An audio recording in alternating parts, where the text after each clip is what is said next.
All right. Hi, everyone, and welcome to the first Pilot Prep Science 10 class. I'm pretty excited to teach this course because I love Science 10. I think it's one of the best high school courses, but you know, a lot of people would argue against that, so oh well. First off, we'll do some introductions. So, hi, I'm Rachel Chu, and I'm one of the instructors for the Pilot Prep Science 10 course. About me, I'm a full IB grade 11 student at John G. Diefenbaker High School. Last year, I passed Science 10 IB with a course average of 100%.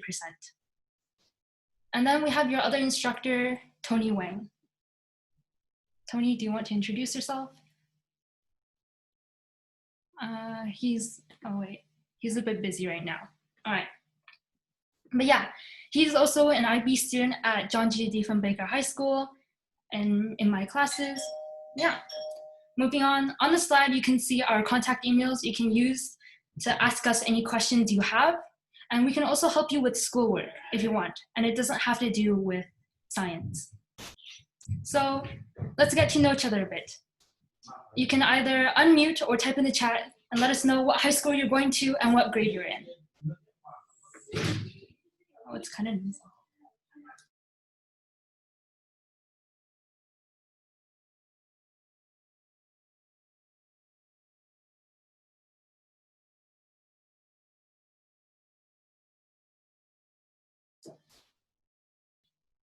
Okay, so no one's told me where they're from. I am kind of hurt, but that's okay. I will move on. About me. Here, I got you. All right. I can talk about myself. Okay, so my name is Shams. I go to Ernest Manning, and I'm currently in grade 12. Wow. Basically. Yeah. That's cool. Ernest Manning. All right. Thank you, Shams. Okay. Next, about missing class. If you have to miss a class, that's okay. After each lesson, we will upload the slides and the recordings of the class onto the Google folder you all should have access to.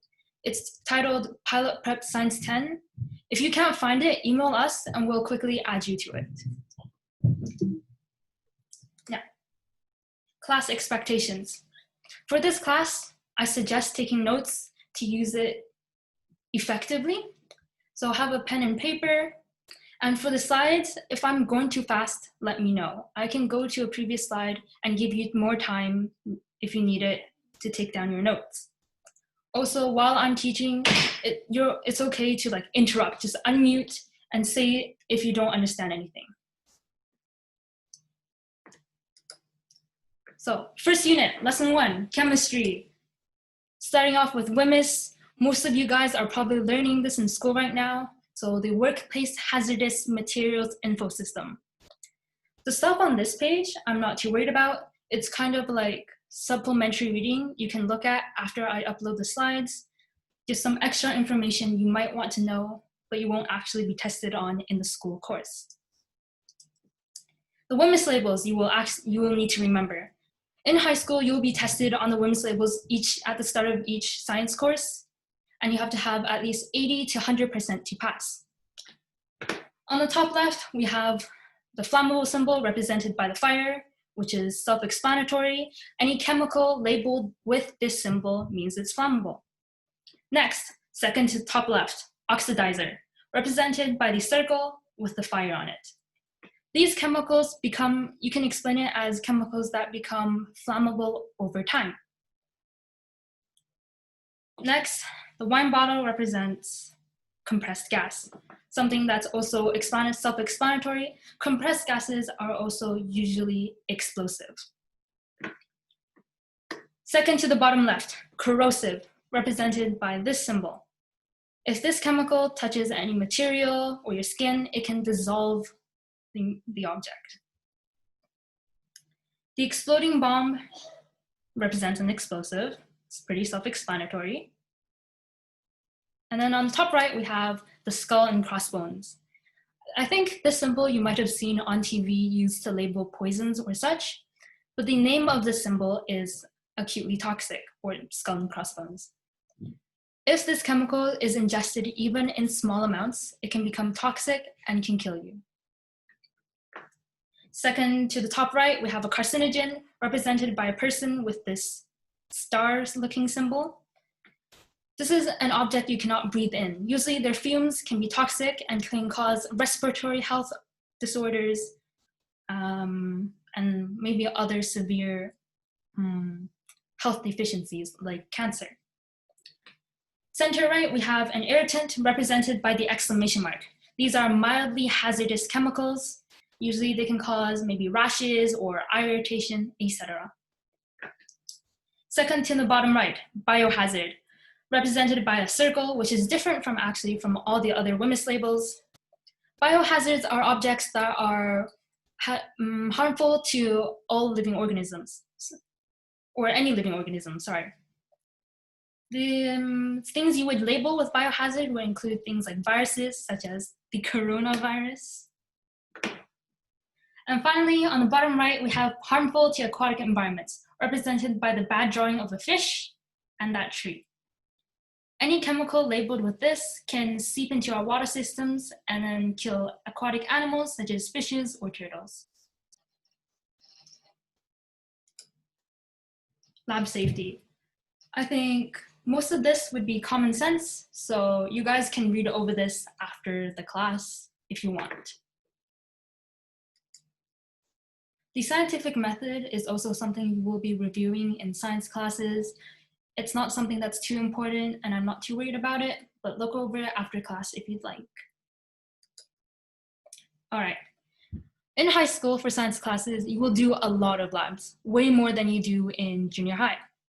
And one of the most important aspects of these labs is being able to graph properly and to name the variables properly. On the side, I've put some tips I've learned from my teachers to graph properly, and I hope you guys can use it too.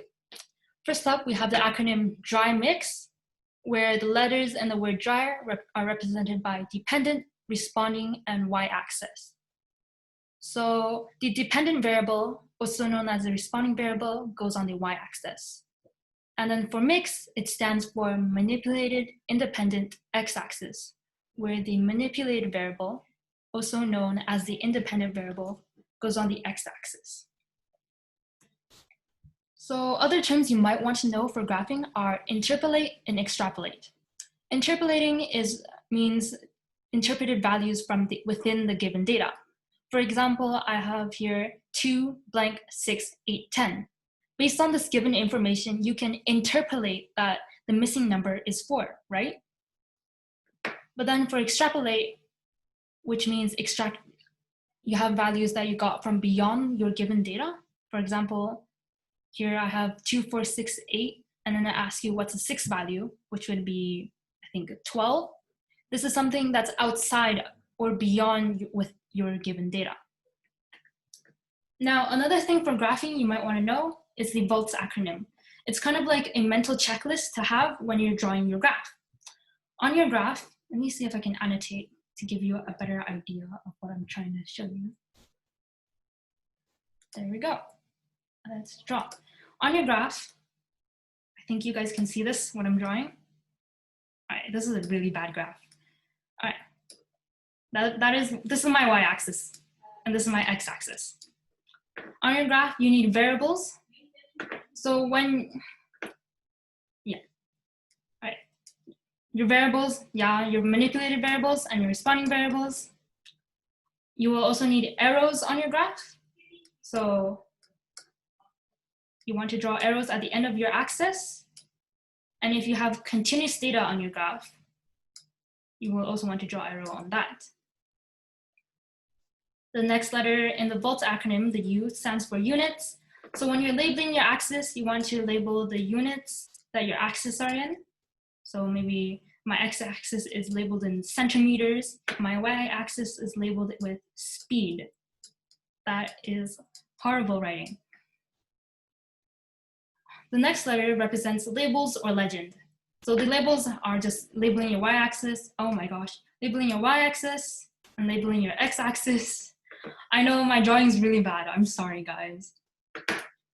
And sometimes for a graph, you might want a legend to show what your lines are representing.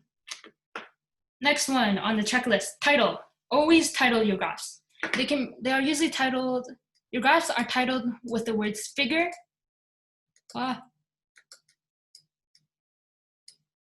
figure 1, figure 2, depending on how many graphs you have.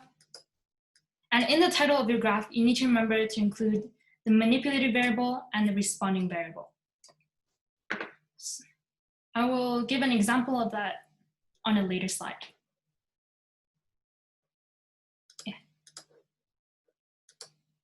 Let's erase my horrible drawings. All right, we now have an interactive activity. I'm going to read through the following scenarios. And then as I read through the scenarios, tell me the associated WMIS label you would use on the scenario. So first up, an inflated balloon. Which WMIS label would you use to represent an inflated balloon? You can unmute or type in chat.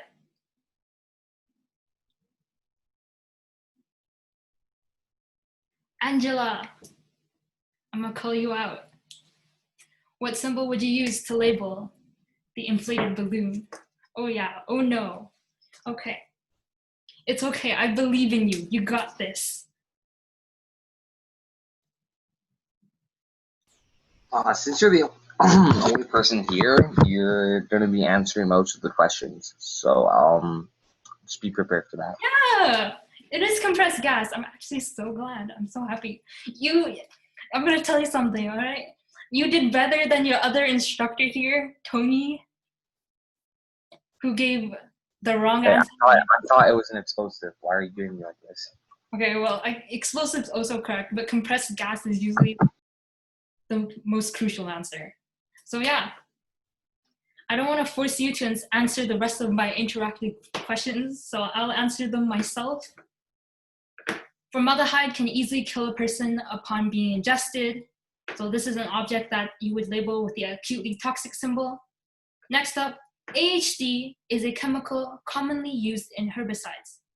This chemical can seep into our water systems and be toxic to turtles. Tony, which symbol? Let's go. Aquatic, bro. The aquatic one. Where is it? Is it on the bottom left? Top Yeah, right? it's under oxidizing. This one. Wow. Yes. All right. Wow. Sham, right here. Shams, Hi, yes. where is the biohazard symbol located? Top right? Biohazard would be, which one is it? Left bottom? Left bottom? No. The Good fish? job. That's Oh no, that's like environmental, so then it would be like the last one down there, wouldn't it? this one? Wait, can you see I mine? believe so. To be honest, I really wasn't paying attention. It's okay. I was just trying to. All right. You are correct. I know, sorry. Biohazard symbol. It's okay. Yeah. I'm just here to like see how it's gonna go. My bad. Makes sense. No, it's okay. But you're doing great so far, so keep going. Thank you. Rachel, someone else should be joining. Someone else is trying to join? All right. Should be joining soon. Just watch out. It doesn't say that anyone else is trying to join. Okay. I said they're joining soon, so just watch out. Okay. All right, our next exercise. Angela, I'm going to be calling you out again. I'm sorry. Can you take a guess?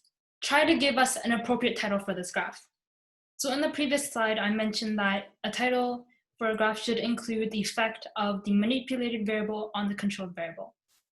So type in the chat or unmute. Give us a good title for this graph.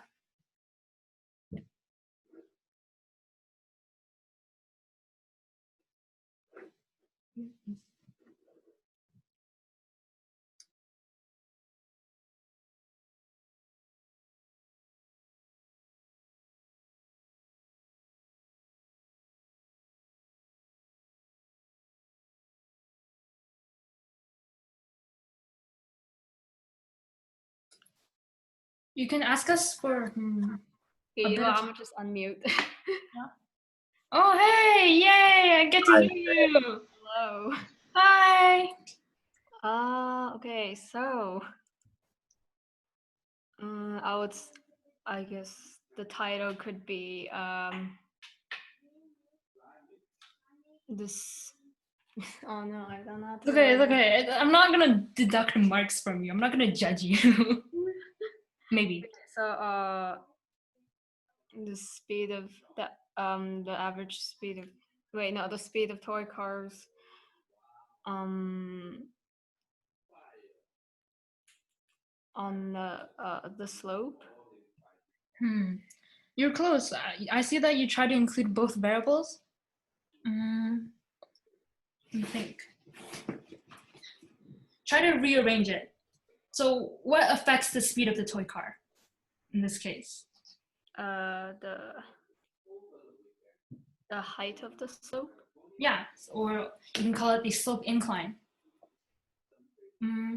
So a name for this graph could be the effect of slope incline on the average speed of a toy car. It doesn't have to be that exactly, but something close.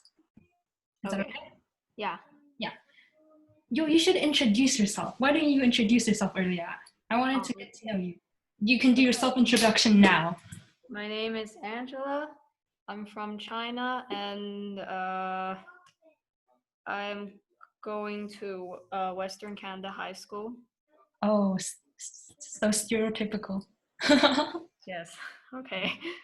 IB? Yeah. Yeah. All right, next exercise. This, I'm gonna call on you again, Angela, because you're like one of the only students here. So, but see, it's extra exercise for you. It's good for you. What school do you go to right now? It's just. Currently? Yeah, currently. Currently, I'm just staying at home, so. Oh, I see. I'm going to be doing online. Ah, all right. So for these two scenarios, identify the manipulated variable. What's the manipulated variable for these two? Yeah.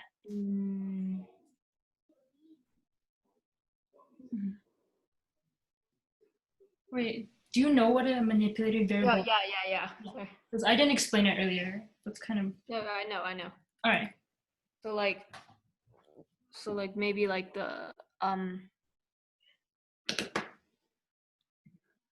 like maybe the difference of different different toy cars would have like they would look different, right? So depending on like the way they're built, they might be different. So like there would be differences in the speed. Yeah. All right.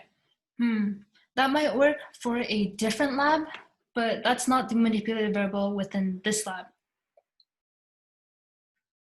So what do you think, in this sentence, what do you think will be changing? The toy car speed or the different inclines? The different inclines. Yeah. So in this lab, the manipulated variable is the different inclines.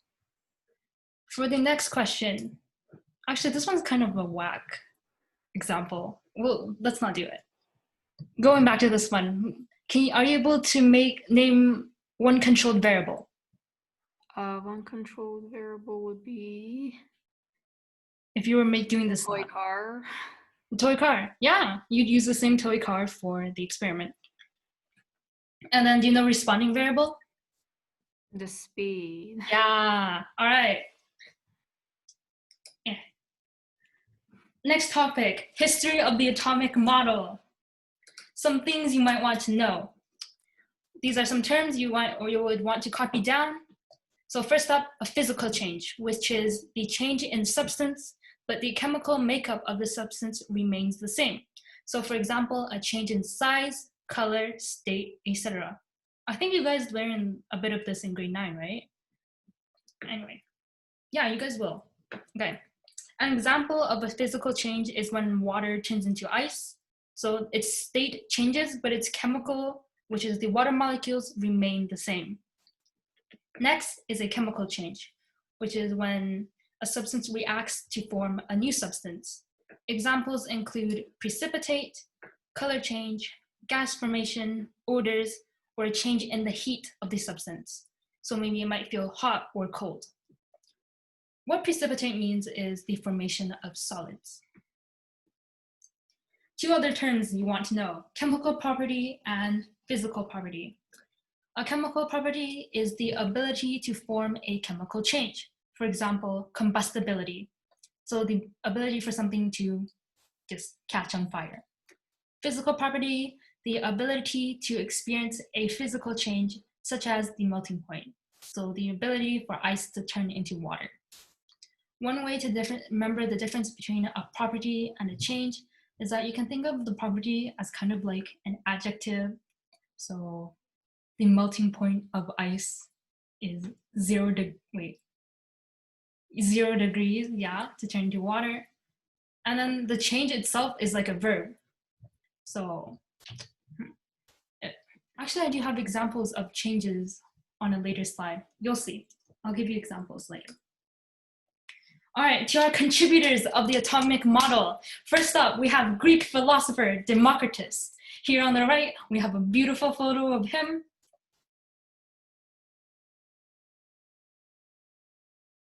And then here's his atomic model from 400 before Common Era.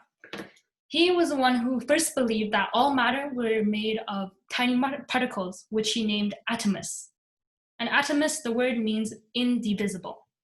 He believed that atoms were the smallest possible unit. Our next scientist is John Dalton. Also, talking about these scientists, in school when you're learning these, you will want to memorize their last names. You don't need to know their first names. In this unit, teachers will often test you on each scientist and the model. You have to remember what the name of their model was. All right. Do you have enough time to like copy the notes in between each slide? Because it's going a little fast right now. Do you have time?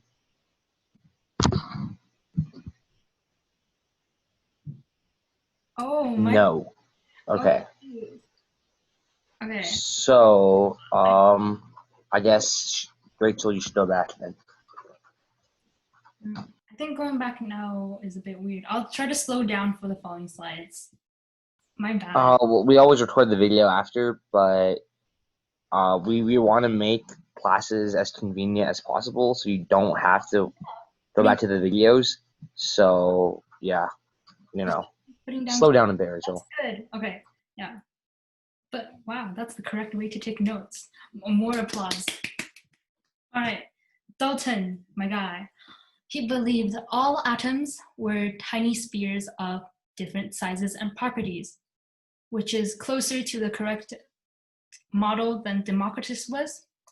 He also believed that there were different types of atoms for different materials. His model is called the billiard ball model, which if you've ever played 8-ball pool, the balls in that game are called billiard balls. And this is his model. As you can see, he made this model sometime between 1803 to 1805, and it looks the same as Democritus's model. And then here on the left, picture of Dalton.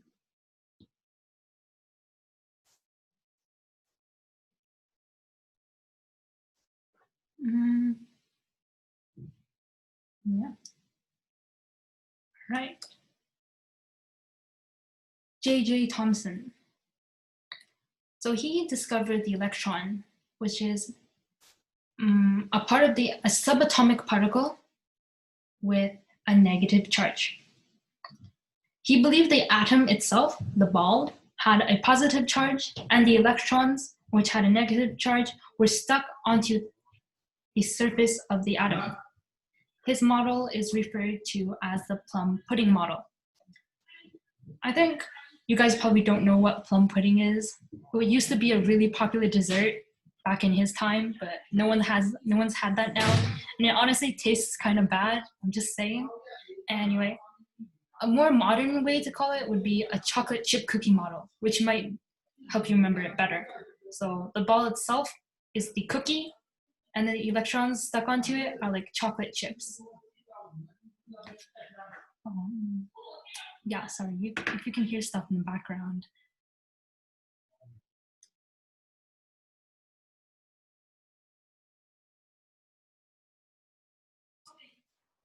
Hey, all right. It's exactly what it says on the screen. You have like a 10-minute break. There's a 10-minute break. Just stretch or do whatever you want for 10 minutes, because I believe the Zoom meeting, it's almost been an hour since the Zoom meeting started. Oh, So shit. how is it 40 minutes? Wait, I'm the only one. Yeah. So The other people. just vibe on the side. Okay, well. Wait, no, 20. So for the first lesson, they give you a quote unquote gift. So normally for Zoom, you have a 40-minute time limit on Zoom meetings. But since this is our first meeting, they give you leeway and you're allowed to have more than 40 minutes. Yes. That's what the break is for. Yeah. Sorry that I joined a bit late. You want a break? It's You fine. want to continue the lesson? It's your choice. Oh, we can continue. It's fine. I mean, if you guys, want to, it's fine. Yeah. It depends on Rachel. She's teaching this lesson today. But yeah. Here, how about you guys? 5 minutes, get up, stretch, get your blood flowing, and then come back. Does that sound okay? Yeah. All right. See you in 5 minutes. All right, perfect. 4:31. Let's go.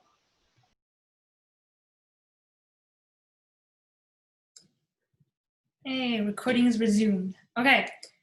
Next, my favorite contributor to the history of the atomic model, Ernest Rutherford, my guy. All right. So he discovered the nucleus of the atom, and he realized that electrons float around the nucleus rather than being stuck onto the nucleus like was the previous scientist Thomson had thought. His model is called the planetary model, which you can see on the right here. This is also a version of his model, but this one's more well known. You probably see it in sci-fi movies, even though it's not really the correct model. Okay, so the reason why he's one of my favorite contributors is that his backstory, his story of how he made this discovery. Basically, my guy Rutherford, he really admired Thomson. He loved Thomson. And he started conducting an experiment to try and prove that, yes, Thomson was absolutely correct on his theory of electrons being stuck onto a positive atom. So his experiment involved an electron gun. This is my gun, which shoots electrons, and this gold foil. On the other side of this gold foil, he kind of had like a mirror or something. If you want to know more about this experiment, just Google it. Basically, he shot electrons through the gold foil, and if Thomson's theory was correct, where the atom was like this solid ball with electrons stuck onto it, all the electrons he shoots into the gold foil will just stick onto the molecules within the gold foil instead of passing through. Except when he finished his experiment and he looked at this mirror reflecty thingy that on the other side, and he picked it up, he realized there were electrons on here. So that means the electrons, when he shot them, they passed through the gold foil and then stuck onto this mirror thingy. That means Thomson was wrong, where his theory of atoms being this solid mass with electrons stuck onto it, was wrong. So Rutherford theorized from this that if the electrons were able to pass through this gold foil, there must be empty space within the atom. And then he created his planetary model. Yeah. I'm sorry, this is technological issues. There you go. Bohr. All right, this person's model is the one you will need to know really well because you will use it a lot. He proposed that electrons surrounded nuclei in specific energy levels rather than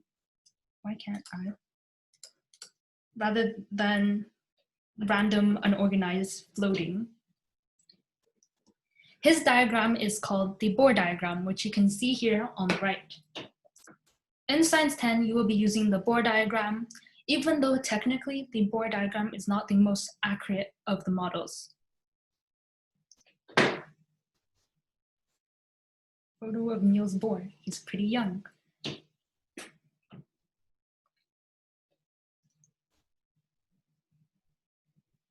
The quantum mechanical model. It's the most up-to-date model we have, even though it's not perfectly accurate and we're still trying to develop a more accurate atomic model. This is the one that some scientists use. Instead of the electron, the electrons are in an electron cloud, as you can see here. Looks really messy. But even though they look like that, they're still organized into energy levels, like the ones we see in the Bohr diagram.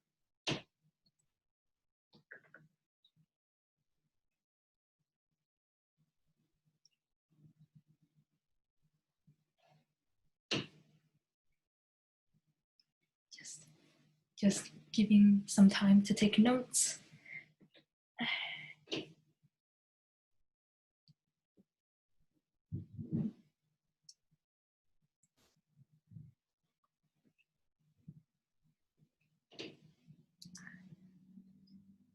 Interactive exercise. Of these four, which of them represents a chemical change? So first one, we have a substance begins to bubble.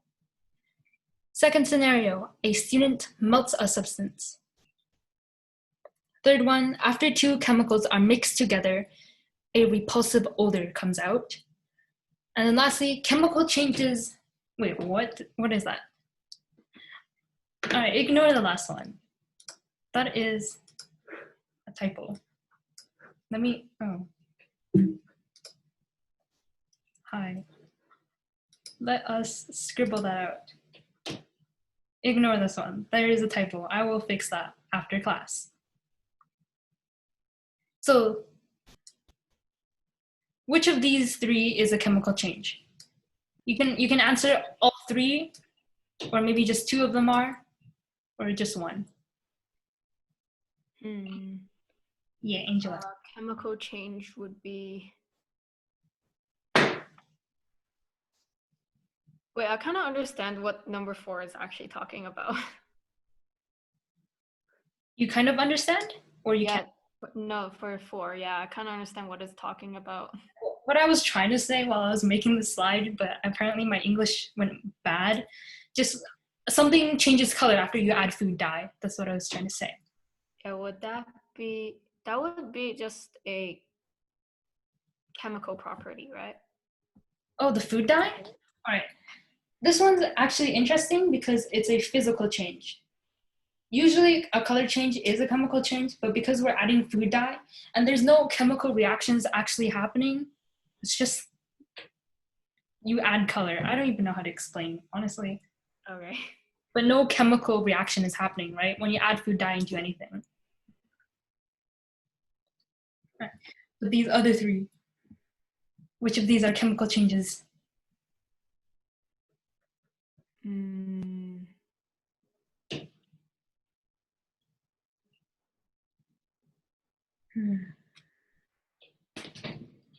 Here, I'll go through. I'll do it like this. First sentence, physical or chemical change. A substance begins to bubble. Chemical? Yeah. Do you want to try to expand on why? Like, try to explain. Because for physical change, like, it's just like, so like in a physical change, the chemical makeup just stays the same, and usually that wouldn't like result in the substance to like Bubble. bubble. Yeah. So basically, that means a chemical reaction has happened to cause it to produce gas. That's what this is. Next one, a student melts a substance, chemical or physical change? I want to say physical. Yeah. You're actually really good at this, okay? More confidence. Let's go. Okay. You're good at this. You answered like almost all the questions correct, which I'm really happy. All right. After two chemicals are mixed together, a repulsive odor comes out.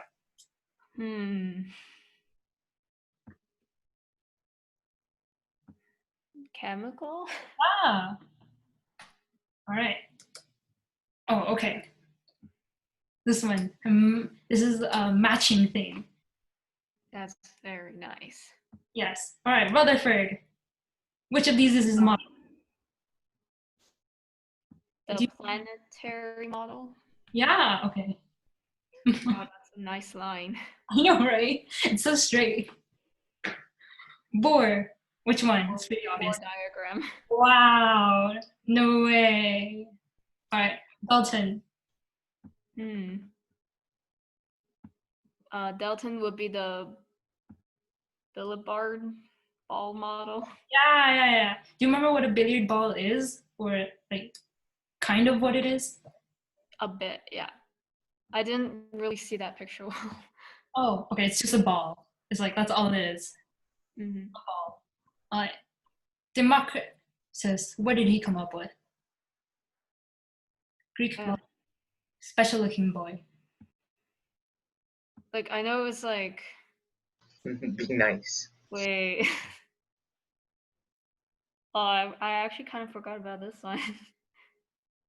Here, the answers we have available left are plum pudding, quantum mechanical model, and atomus. I want to say Atomus. You're correct. You're actually right. Yeah. Came up with atomus. What's our Accurate model, quantum mechanical model. Yeah. All right, and then Thomson. The plum pudding. Yeah. All right. Moving on.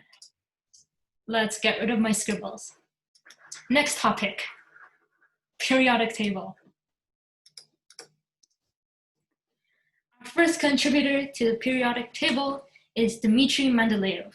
Again, for all the scientists you learn, you only need to know their last name. Don't worry about their first name. It doesn't matter. He created the first periodic table, and it looked like this.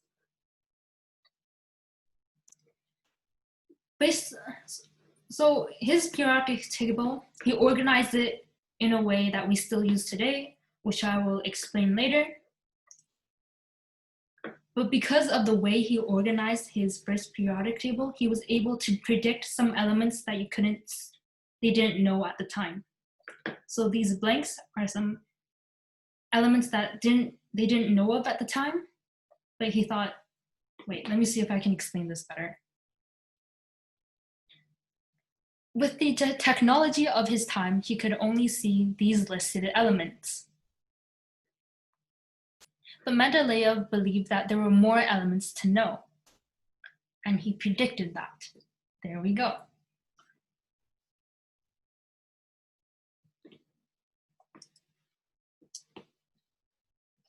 So what is an element? An element is a substance that can't be broken into other substances. That's a horrible definition. But basically an element's the stuff you see on here. All right. That's what they're called. They're called elements. Things like oxygen and nitrogen, carbon, hydrogen. You might have heard of these things. There are three classes of elements on the periodic table: the metal, metalloids, and nonmetals.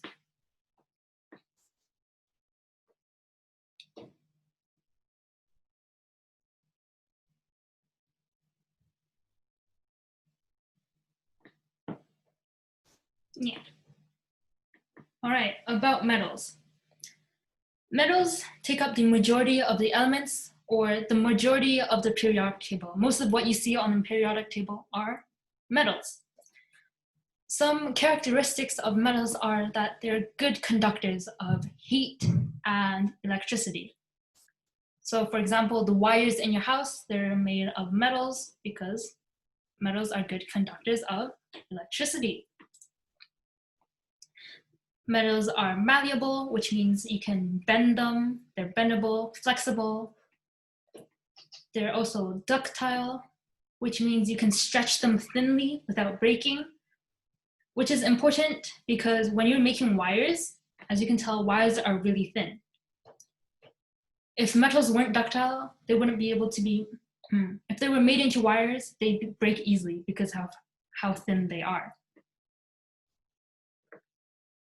Inside metals, there's another class of metals called transition metals, which we don't give a crap about because they're very confusing and annoying, and you don't need to know about them in Science 10. Just know that they have a subclass. Metals are also usually solid at room temperature.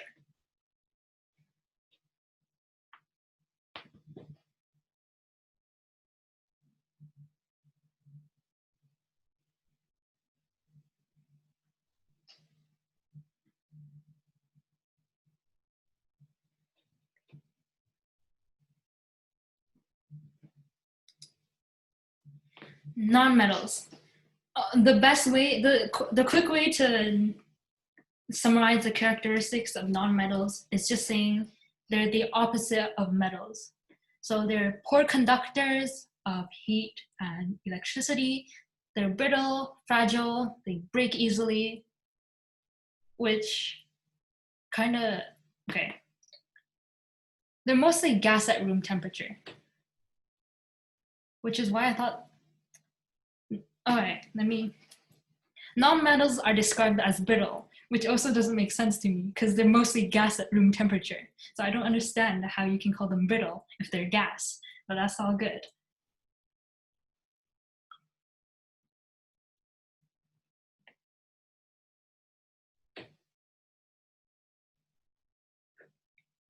Yeah. Metalloids.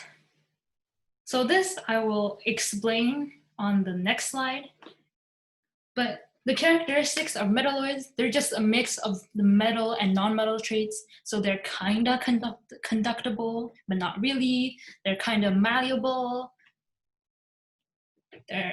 but they're solid at room temperature.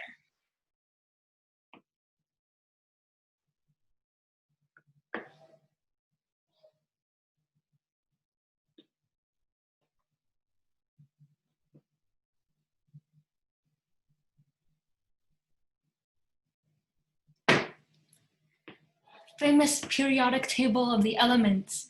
Okay, so I said I'd tell you what the metalloids were and how you can tell. You see this highlighted yellow staircase looking thing? All the elements that are touching this yellow staircase looking thing are referred to as metalloids, such as boron, silicon, germanium. I don't know what this one's called.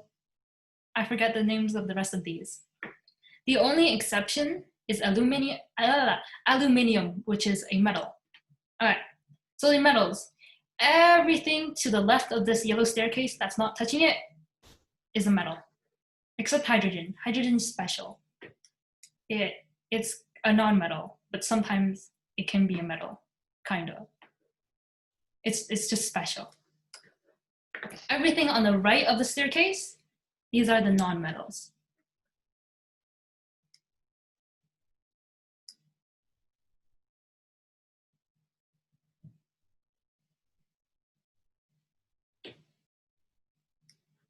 Yeah, I got it. Yeah, all right. Yeah. Molecular elements. So molecular elements are elements. Hydrogen is gas. I don't think that's it. All right. Molecular elements are elements that naturally occur as molecules. So for example, oxygen's natural state is, wait, let me see how I can explain this better. For the molecules, usually these occur on their own. They naturally occur. These atoms are free floating. Like, yo, Tony, explain.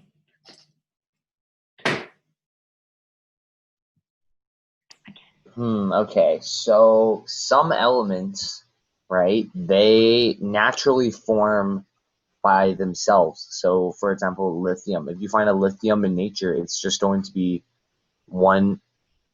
Can you hear me? Yeah. Okay, so it's just going to be one lithium. But for example, if something like oxygen or nitrogen, if you see it in nature, it's going to be bonded to another element that is the same as itself. So for nitrogen, you're going to see two nitrogens like bonded together, but because that's just naturally how it is, and you just have to memorize how some of them bond together. And it's not only two. So some elements they can bond together in 4s or 8s, and yeah.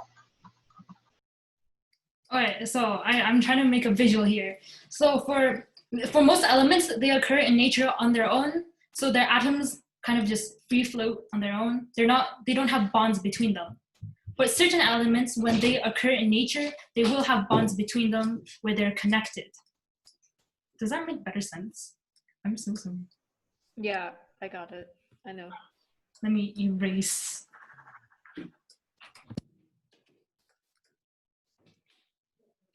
So some of these you need to memorize the elements that occur as molecules naturally. The acronym we use is I bring clay for our new house, 4 pouring 8 sidewalks. So the first few letters of each of these words represent the elements that naturally occur as molecules. First one, we have iodine, which occurs in groups of 2. Then we have bromine, clay, fluorine, oxygen, nitrogen, and hydrogen. These last 2 elements, phosphorus and sulfur, they're the only ones who don't occur in groups of 2 in nature. They, in fact, occur, for phosphorus, they occur in groups of 4, which you can remember by saying 4 pouring. And then sulfur occurs in groups of 8, which you can remember by the 8 in front of the word sidewalks. Let me erase my atoms. Okay, so I don't think that method, no offense, but that method is not that reliable of remembering it. But I think there's a better method that I use. So can you go back to the periodic table? All right. There's 2 methods. Use the one you think will help. Yeah. Go. Can you go back to the periodic table? This is the periodic table. I don't see it. What? Okay. Can you see it? Okay, now, yeah, I see it. Okay, so there are 7. So when they're bonded by 2, they're called diatomic, okay? So if they naturally are bonded with themselves twice, so iodine, bromine, fluoride, oxygen, nitrogen, so all those letters, and hydrogen, right? So the way I remember it, there's something called the 7 of 7 of 7. So if you go to element number 7, which is nitrogen, can you click on it? Yeah, I'm going to. Give me a second as I figure out how to. All right, so then you go to oxygen. Oh, shoot. Just underline it, yeah. Yeah. Okay, and then you underline fluoride. Wait, I have something blocking the way of seeing. All right, okay. Where is fluoride? F. NOFCLBRI. All right, so just go to I. Oh, here we go. Just underline all of them to I. Oh, okay. See, look at this teamwork. Okay, don't do the PS thing. Oh, okay. Well, that was helpful. Okay, but basically, so there's 7. So 7 of 7 of 7. So 1, there's 7 molecules, right? And then the second 7 is that the visual is that you start at number 7, which is nitrogen, and then from there you draw a 7, right? So from N to I, you draw a 7, and then those 6 plus the hydrogen are all the ones that are going to be diatomic. So that means they have 2. Okay, so by 7, so you need to explain your strategy better because even I don't understand. So by 7, you mean draw 7 like this. Okay. Oh my god, what are you doing? Okay, so wait, let me just share my screen. All right. How do you annotate on Google Docs? you can annotate with the zoom thing. Look at this. Okay. So can you enable string share? All right.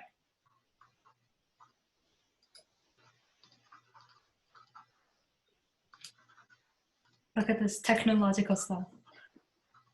Okay. And then Hurry, she has a class after at like 6. And she yeah. Well, hurry. Don't even worry. Okay. Okay. So how do I annotate it? Go to lesson 1. Oh, yours. It looks like your computer can't do it, huh? Do you see my mouse at least? Yeah, we can see it. Okay. So there's 7 diatomic molecules, and those are H, hydrogen, nitrogen, oxygen, fluoride, chloride, bromide, iodine. So it's like this, right?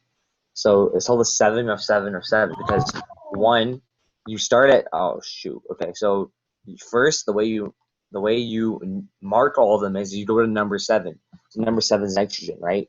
And then you will draw a 7. So the way you draw, so you know what a 7 looks like, right? A 7 looks like this, right? So I'll draw a 7. So 1, 2, 3, 4, 5. Like this is a 7, right? So then when you draw a 7, and remember it's up to I. So you draw a 7. And then those are all the ones that are diatomic. Those will be bonded with each other. So that's a visual representation. Like this is a visual way of memorizing which ones are diatomic. Wow. Because all you need to do is you just draw a 7 from number 7n to I. So just like this. And then also hydrogen. Hydrogen is special, so like it's easy to remember because you'll work with it a lot. So yeah. What about phosphorus and sulfur?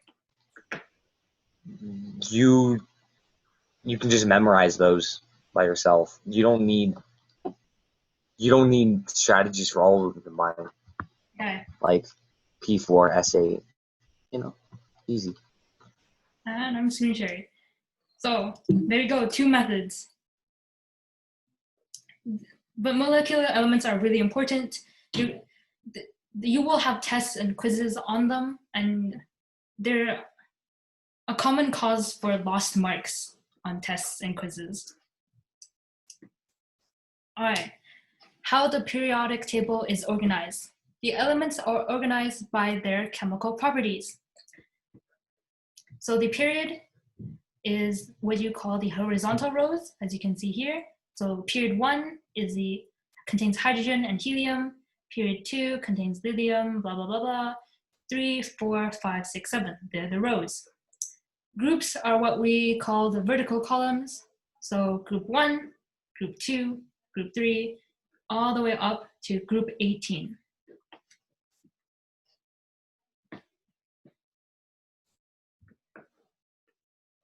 On the next slide, I will explain why they're organized in this manner, why the periodic table has such a weird shape.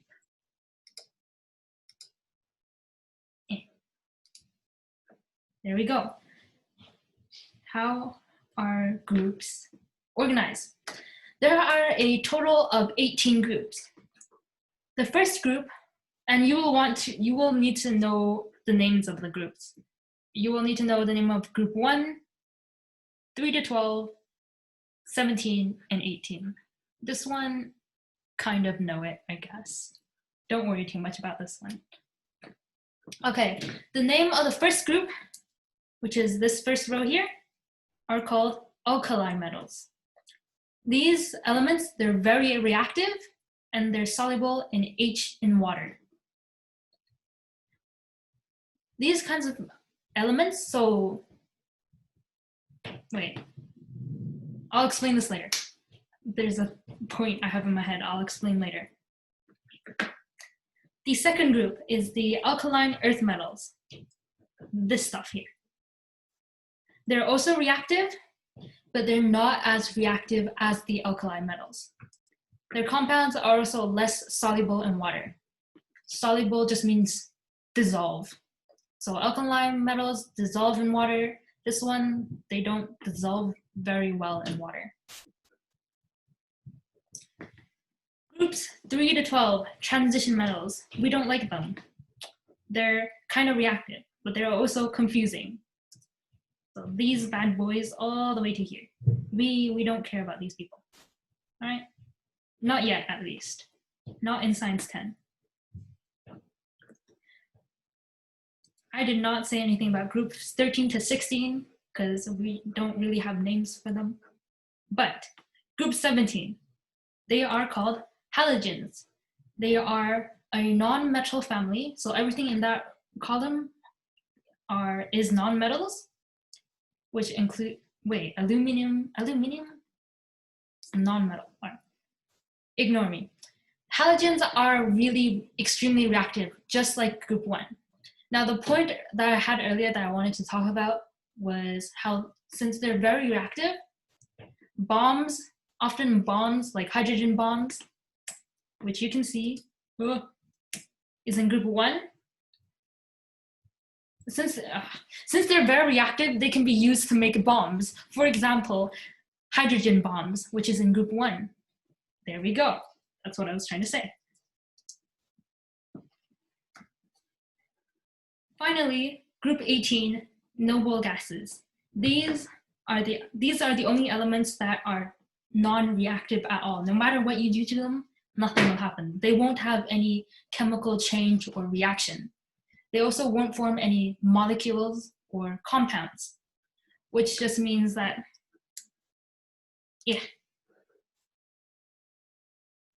some other molecules will bond together, other elements bond together to create molecules. These things, on the other hand, they're just free floating. They're going solo because they're cool. Okay, so Tony told me to explain why they're reactive. No, it's not time yet. You will learn why they are reactive later. But I can kind of talk about it now. It has to do with their electrons.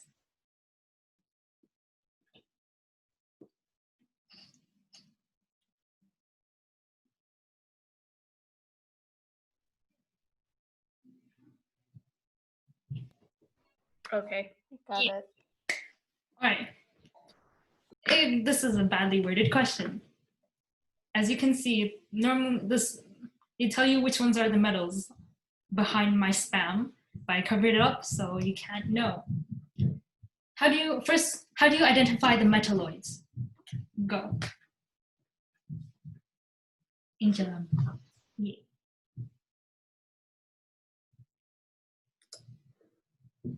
Hello? Sure, Tony, you do it instead. I can't call on Angela every time. That's bullying. Okay, so anything touching the stairs, the staircase, is a metalloid. Right. Which of those is an exception? One of those isn't a metalloid. Is not a metalloid. Yeah, one of the ones. Are you sure? Yeah. According to my notes and Google, so. I'm gonna say aluminum. Yeah. Aluminium. It's aluminium. Aluminium. Because I remember the color on our periodic table is like a little different. Yeah. For aluminium. All right. Tony. So it's a metal, right? Yeah, it's a metal. Okay. Yeah. Tony, again, which ones are the non-metals and which ones are the metals? How do you identify it? Kind of. Everything on the right of the staircase is a non-metal, and then everything on the staircase, on the left of the staircase, is a metal. I think hydrogen is not a metal though. Okay. Hydrogen is not a metal, right? You're Googling it. All right. I'll move on while you Google it. Okay. So, Mendeleev, which is... Yep, it's not a metal. Not a metal? All right. It's a keynote. Non-metal? It is a non-metal, hydrogen. Okay. But it's only placed in the metal category because of its characteristics. So Mendeleev organized the periodic table into groups and periods. What are the names of some of the groups? What is the name of the first group? I will answer this question. It is alkali metals. Look at my beautiful handwriting, guys. Tony, group 17. Hello, what? What's the name of group 17? Have the halogens. Yeah. Angela, group 18. Noble gases. Yeah, I'm not. I'll just okay. How is it? This is illegible. I think you're spelling that wrong. It's halogen, like halogens. This is an A. I'll type it in the chat. I'm gonna stop writing.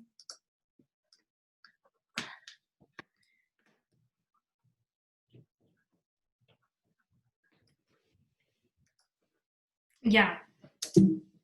I'm just gonna move on. We don't talk about that. What are some characteristics? Okay, I feel bad continually calling on you guys. So characteristics, good conductors. What else? They're malleable. I'm not gonna write the whole word. I actually give up. Ductile.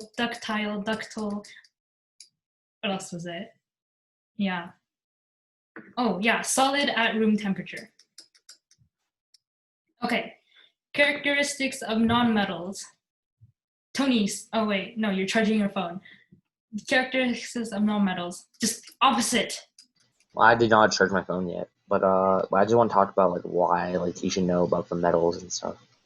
Why you should know about the metals and nonmetals? Yeah. So basically, on a test, like a chem test, there's usually, in my experience at least, there's always a table, and in this table it gives you information, and part of the information is like conductivity, or is it malleable or not, or you know what's the state at room temperature. Well, you'll get in the state part later, but basically you need to know some of the characteristics of metals and nonmetals so you can identify what type of substance they are, and like you'll learn about the substances later. Example. But yeah, Here we have an element. Okay, this element, on the test you'll see questions like this. This element is kinda conductive. Why am I even trying to write? Kinda conductive. Let's see. It's slightly malleable, and what were the other characteristics? Yeah, it's kind of conductive, it's slightly malleable,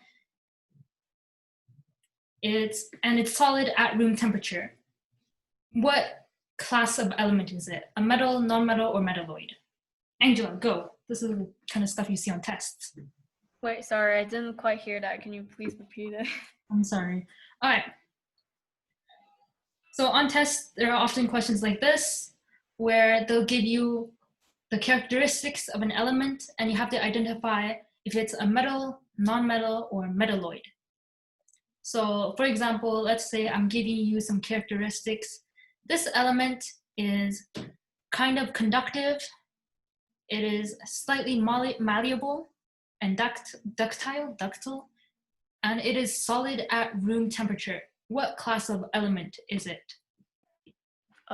It's a metal. Wait. Try again. Slightly malleable. You can ask me to repeat some characteristics. Wait, so it's slightly malleable. It's solid at room temperature. Mm-hmm. It's slightly conductive.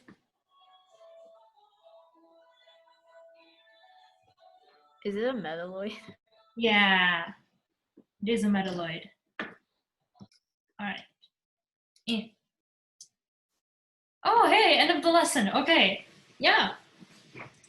So as you can see, next week we'll cover the properties of atoms and ions.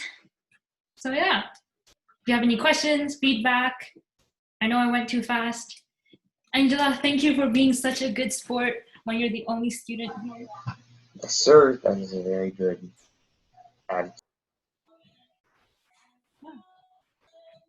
Oh, it's nice meeting you guys. Thank you. Yeah. Hope to see you next week, and assuming we will have more students, because we kind of screwed up the Zoom link, right? We sent it last minute. Yeah. So we should have more students next time. That is my fault. I am really sorry. So yeah, go have dinner and then enjoy your math class. Yay. It was fun seeing you, hearing you. Yeah. Right. Bye. Bye. need to end this recording. How do I end the recording? Where's my end recording button? I believe there's a button. Yeah, I'm trying to look for it. We did it yesterday. Stop recording.